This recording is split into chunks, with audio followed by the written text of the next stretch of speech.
Kembali kita lanjutkan Great Service for Oneself, ya, layanan hebat untuk diri sendiri. Tadi sudah kita bahas, ya, bagaimana mengenal fisik itu tidak menghalangi, kekurangan fisik tidak menghalangi seseorang menjadi hebat ataupun menjadi pribadi yang bermakna. Maka ketika kita tahu bahwa pikiran dan hati inilah yang akan menjadikan kita atau setiap kita menjadi hebat, maka dari situ kita harus mencoba melakukan setup, ya, setup. Kira-kira apa yang mau disetting dalam pikiran kita, ya, ke depan. Tentunya tetap harus menggunakan petunjuk yang valid, ilmiah, universal, dan terbukti, gitu ya. Maka tentu butuh seorang advisor, pendamping, seorang edukator, seorang coach atau mentor, ya, yang benar-benar akan mengantarkan pada kesuksesan sejati, ya. Banyak mungkin orang mencari mentor yang mahal, berkelas, ya, tapi masih sebatas perusahaan misalnya, atau sebatas kekayaan, ya. Walaupun saya tidak menafikan, ya, bahwa kekayaan itu juga menunjang kebahagiaan, tapi bukan memastikan bahwa kekayaan menjadi sumber kebahagiaan, gitu ya. Tetapi itu sebagai penunjang. Maka saya ingin sampaikan, ya, ada sesuatu yang setiap orang harus pahami, mulai dari sejak awal.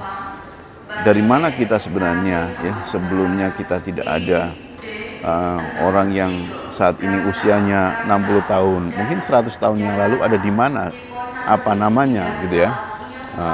Kemudian ketika melalui rahim ibu lahir ke dunia, dari situlah memulai, atau mungkin dari rahim, ya, ketika masih dalam rahim ibu sudah memulai di set up, ya, di set up oleh orang tua kita.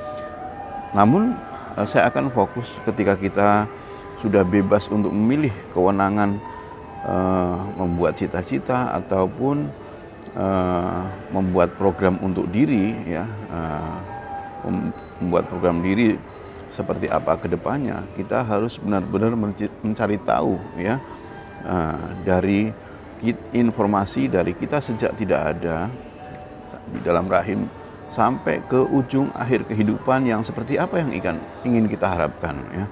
Dan itu semuanya sekali lagi harus valid, bukti, dan sangat kuat, ya, sangat kuat. Jadi bukan sekedar pengetahuan atau informasi yang diberikan oleh secara turun-temurun oleh orang tua kita ataupun lingkungan kita, tapi berharap ada sesuatu yang kita betul-betul kenal, gitu ya. Di awal tadi saya sampaikan, ketika kita memiliki seorang guru, apakah itu guru spiritual ataukah itu guru kekayaan, gitu ya, maka mungkin di setiap negara atau di setiap daerah ada orang-orang yang bisa mengajarkan kita kaya atau bisa mengajarkan kita sukses secara dunia, gitu. Tetapi perlu kita ketahui tadi, ya, mendapatkan kesuksesan sejati sampai akhir kehidupan yang memuaskan, ya, memuaskan. Nah, jadi Great Service for Oneself ini sekali lagi menjaga mata kita, melayani mata kita yang sebenarnya mata kita, tangan kita, semuanya itu adalah melayani hati kita, ya, atau melayani jiwa kita, melayani pikiran kita, ya. Jadi disetting dari pikiran kita untuk menentukan, untuk bisa memilih mana yang paling lebih baik, ya. dari kesimpulan pertama ini adalah mana yang lebih baik untuk melayani diri kita, dimulai dari informasi apa yang kita baca, apa yang kita lihat, apa yang kita dengar, yang akan masuk ke dalam pikiran kita, ya. Mungkin di part 2 ini, volume 2 ini sampai di sini dulu, sampai ketemu di volume 3.